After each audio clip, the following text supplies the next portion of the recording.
আমাদের ক্রিসমাসে বেরোনোর কোনো প্ল্যান ছিল না, কিন্তু সেই দিন দুপুরের মধ্যে প্ল্যান হয়ে গেল লেক মলে যাওয়ার। তাই আমি মা বাবা ইভিনিংয়ে চলে গেলাম লেক মলে।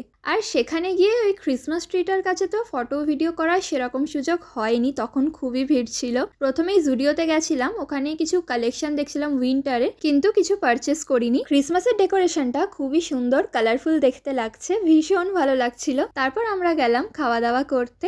এই প্ল্যাটারটা নিয়েছিলাম, আসলে আমাদের ডিনারের কোনো প্ল্যান ছিল না, ডিনার করে আসবো না জানি, সেই জন্য আমরা এই প্ল্যাটারটাই তিনজনে মিলে খেয়েছি। ক্রিসমাসের দিন বেরোলাম আমি মা বাবা, তো খুব ভালো লাগলো সেই দিন ঘুরে। তোমাদেরকে তো বললাম যে হঠাৎ করেই প্ল্যানটা হয়েছে, ভালোই হয়েছে। সেই দিন আমরা খুব এনজয় করেছি। তারপর আমি ভাবলাম কোল্ড কফি খাই। প্রথমে ভেবেছিলাম জুস খাবো, কিন্তু তারপর ভাবলাম কোল্ড কফিই খাওয়া যাক। এই প্রথমবার আমি কোল্ড কফি খেলাম, আমার ভালোই লাগলো। তারপর মা বাবাকেও একটু ট্রাই করতে বললাম। তারপর তো মা বাবা চা খাবে, মা বাবা বেরোলে তো চা খাওয়াটা মাস্ট, চা না খেলে তো হবেই না। তাই চা নিয়ে এসেছিল আর চা খেয়েও নিল।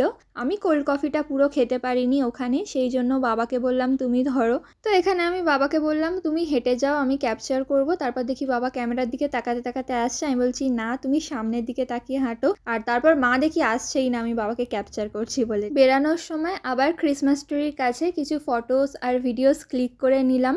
আর তারপর আমরা এবার বাড়ি ফিরবো। এখানে এত ঠান্ডা লাগছিল লেক মল থেকে বেরিয়ে, আর আমি দেখো কোল্ড কফি নিয়ে এখানে দাঁড়িয়ে আছি। তো যাই হোক, টাটা।